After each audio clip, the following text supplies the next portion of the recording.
Pagmulat ng aking mata, mga anak ko'y nakikita. Awang-awa ako sa kanila, dahil ama nila'y manloloko. Iniwanan lang kami at sa kabit sumasama. Iniisip ko, papaano mapalaki ang mga anak ko, kaya ako'y nagsipag at sa ibang bansa makipagsapalaran para matugunan ng mga anak ko ang kanilang pangangailangan. Mundo ko,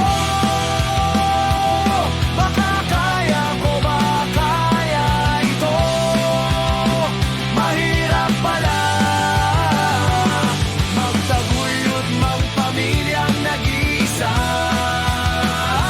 Mundo ko, bigyan mo naman ako ng isang regalo, kahit na kung ano, basta galing sa puso mo.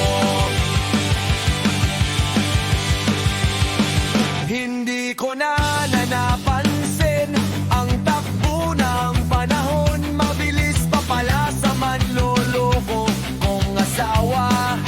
Pagkasabik, akin naman, ito'y natitiis. Ang hindi ko lang mapigilan ng luha ng pangungulila sa mga anak ko'y di ko man lang mayakap, dahil ako'y nandito sa ibang bansa nagtatrabaho. Konting tiis na lang mga anak, ako'y pauwi na, tayo ay magsasama. Diyan ako maging masaya, mayayakap ko na kayo. Kompleto na aking mundo, basta kayo'y nandyan sa tabi ko.